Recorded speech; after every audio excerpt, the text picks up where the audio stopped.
जय हिंद दोस्तों, स्वागत है आपका हमारे इस यूट्यूब चैनल पे। तो आज के वीडियो में हम लोग देखने वाले हैं हिस्ट्री का रामबाण भाग 6। तो पहला क्वेश्चन है इसका, सुप्रसिद्ध कृति तबाकत ए अकबरी की रचना किसने की थी? तो इसका आंसर हो जाएगा ख्वाजा निजामुद्दीन अहमद। तो क्वेश्चन एक बार फिर से, जो तबाकत ए अकबरी की रचना किसने की थी? तो ख्वाजा निजामुद्दीन अहमद। नेक्स्ट क्वेश्चन के बारे में देखते हैं, सामवेद को गाने वाले विशेषज्ञ को क्या कहते हैं? तो उद्गाता कहते हैं। और सामवेद को ही भारतीय संगीत का जनक कहा जाता है। सामवेद में 1549 मंत्रों की संख्या है, 1549।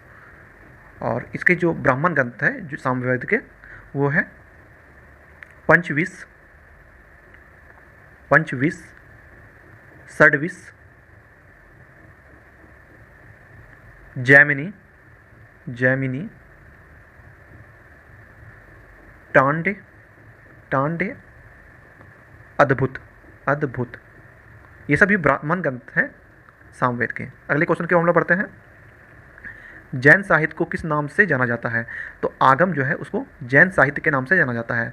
तो जैन धर्म के जो संस्थापक थे वो ऋषभदेव थे, जो कि पहले थे, और 24वें जो है तीर्थंकर वो हमारे वर्धमान महावीर थे, जिनका कि जन्म 540 ईसा पूर्व में हुआ था। इनके जो पिता का नाम था वो सिद्धार्थ था, और माता का नाम त्रिशला था।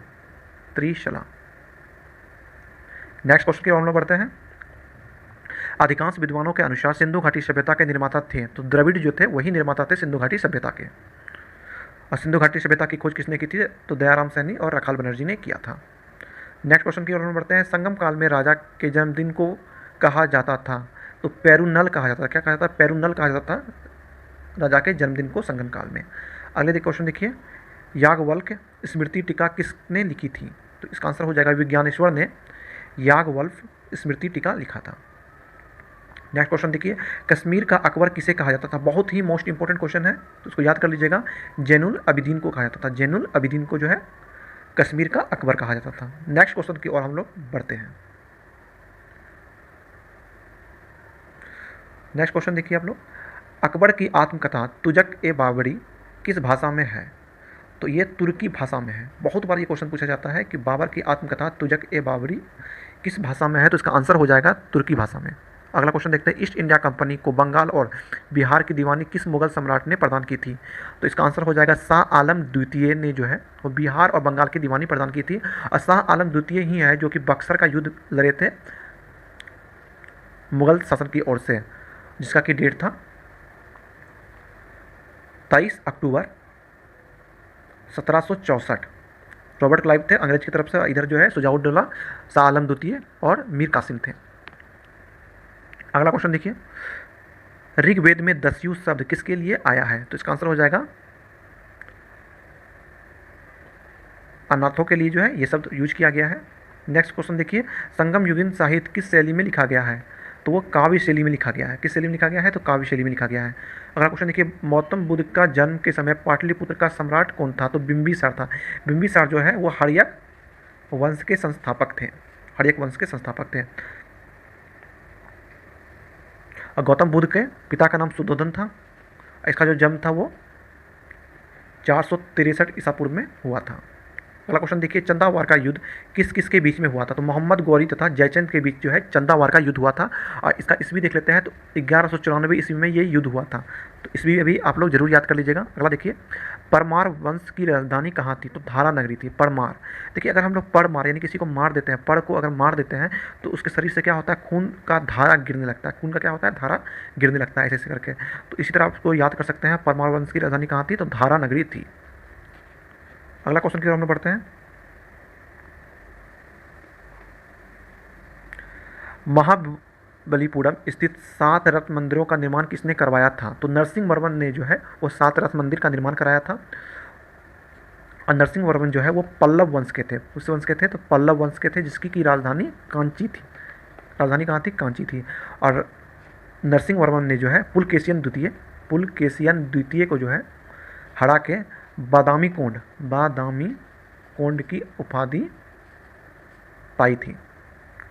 नेक्स्ट क्वेश्चन देखिए, दीवाने कोही की स्थापना किस सुल्तान ने किया था? तो मोहम्मद तुगलक ने किया था। तो दीवाने कोही क्या होता था? ये एक कृषि विभाग था जहाँ जो अनउपजाऊ भूमि था उसको उपजाऊ में कन्वर्ट किया जाता था, इस विभाग का यही काम था। नेक्स्ट क्वेश्चन देखिए, जफरनामा के नाम से इतिहास में क्या विख्यात हुआ? तो औरंगजेब को लिखा गया गुरु गोविंद सिंह का पत्र जो है जफरनामा के नाम से प्रसिद्ध हुआ है। बहुत ही इंपॉर्टेंट क्वेश्चन है, तो इसको याद कर लीजिएगा आप लोग।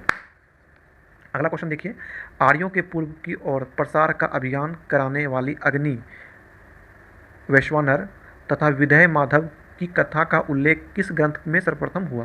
तो शतपथ ब्राह्मण ग्रंथ में हुआ है। अगले क्वेश्चन की हम लोग बढ़ते हैं। ऋग्वेद में सबसे अधिक मंत्र किस देवता की स्तुति में लिखे गए हैं?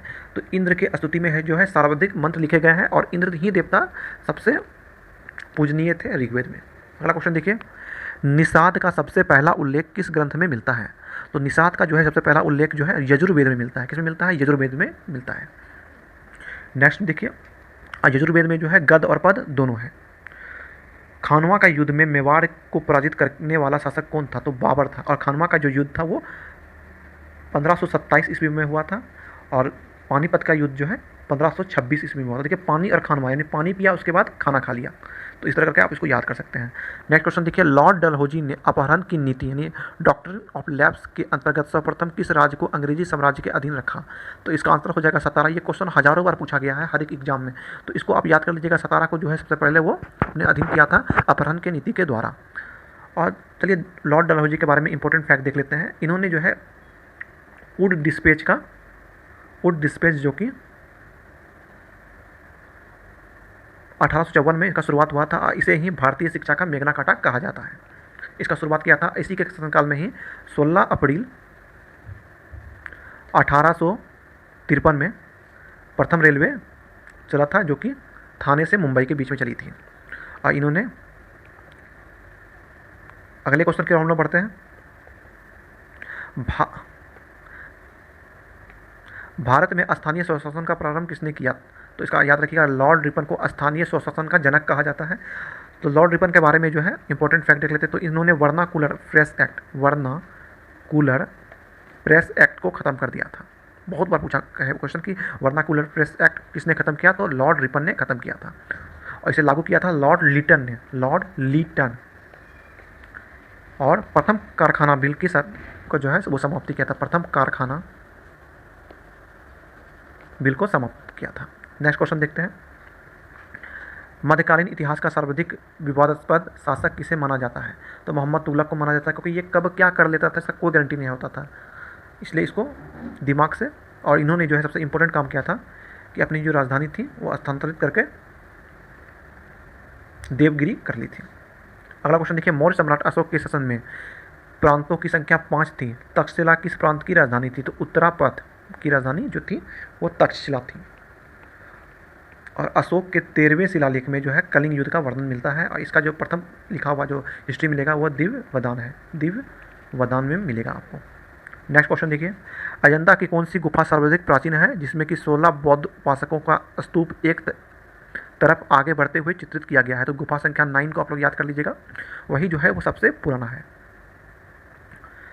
नेक्स्ट क्वेश्चन की ओर बढ़ते हैं, गुप्त प्रशासन में गज सेना का अध्यक्ष किसे कहा जाता था? तो महापिलुपति को जो है वो गज सेना का अध्यक्ष कहा जाता था। देखिए, गज सेना यानी हाथी जो है बहुत बड़ा होता है, ओके। और आप लोग पिल्लू के बारे में तो जानते होंगे, पिल्लू क्या होता है? पिल्लू देखिए यहाँ क्या लिखा है, महापिलुपति यानी महापिल्लू यानी बहुत बड़ा पिल्लू। बहुत बड़ा पिल्लू समझिए, हाथी क्या है? बहुत बड़ा पिल्लू है। और महापिलुपति यानी महापिलुपति गज सेना, महापिलुपति मतलब हो गया हाथी और इसका जो हेड होता है वो अध्यक्ष। तो इस तरह करके आप लोग उसको याद कर सकते हैं। अब नेक्स्ट क्वेश्चन देखिए, बराहमिहिर द्वारा रचित बृहद संहिता में चालुक्य वंश को किस जाति का माना गया है? तो सुलिक जाति का माना गया। किस जाति का माना गया है? सुलिक जाति का माना गया। नेक्स्ट देखिए, राष्ट्रकूट राजवंश के चोल लेखों में किस राजा को सुगमता व्रत अर्थात करों को हटाने वाला कहा गया है? तो इसको कुलोत्तुंग प्रथम को कहा जाता है। और राष्ट्रकूट वंश के जो संस्थापक थे वो दंती दुर्ग थे। नेक्स्ट क्वेश्चन देखिए, गुलाम वंश के शासक अलाउद्दीन मसूद शाह किस परिवार से संबंधित थे? तो इसका आंसर हो जाएगा इल्तुतमिश के परिवार से संबंधित थे। और इल्तुतमिश जो ही है तुर्कान ए चालनी यानी 40 सरदारों का जो समूह था उसका नींव किया था। और इन्होंने ही जो है कुतुब मीनार का अंतिम काम करवाया था। इन्हीं के रीजन में जो है कुतुब मीनार बन चुका था गुलाम वंश का। इसकी पुत्री का नाम रजिया सुल्तान थी, जो कि पहली और अंतिम मुस्लिम शासक थी। नेक्स्ट क्वेश्चन की ओर हम लोग बढ़ते हैं। सल्तनत काल में विद्वानों एवं धार्मिक लोगों को प्रदान की जाने वाली आर्थिक सहायता को क्या कहलाती थी? तो इदरार कहलाती थी। क्या कहलाती थी? इदरार, इदरार। नेक्स्ट क्वेश्चन देखते हैं। अकबर ने 1562 में मैदता पर सरफुद्दीन के नेतृत्व पर विजय प्राप्त की, वहाँ का शासक कौन था? तो जयमल वहाँ का शासक था। नेक्स्ट क्वेश्चन की ओर हम लोग बढ़ते हैं। एंग्लो इंडियन हिंदू एसोसिएशन की स्थापना किसने की थी? तो हेनरी विवियन डेरिजियो ने एंग्लो इंडियन हिंदू एसोसिएशन। अब देखिए यहाँ आता है डेरोजियो ने डरा दिया। एंग्लो इंडियन ने क्या किया? हिंदू को क्या किया? डरा दिया। इस तरह करके आप इसको कीवर्ड करके याद कीजिएगा। क्या याद कीजिएगा? Anglo Indian. एंग्लो इंडियन ने क्या किया? हिंदू एसोसिएशन को क्या किया? डेरोजियो ने डरा दिया भाई। तो ऐसा छोटा मोटा ट्रिक में जो कि सुनने में तो बहुत ही खराब लगता है, इसके माध्यम से आपको ये क्वेश्चन याद कराने की कोशिश करता हूँ। तो आप इसके लिए टेंशन मत रखिए और मेरे वीडियो को लगातार आप लोग देखते रहिए। अपने दोस्तों में शेयर करना ना भूलें। चैनल को भी सब्सक्राइब कर दीजिए मन हो तो। मिलते हैं आपसे नेक्स्ट वीडियो में। तब तक के लिए जय हिंद, जय भारत।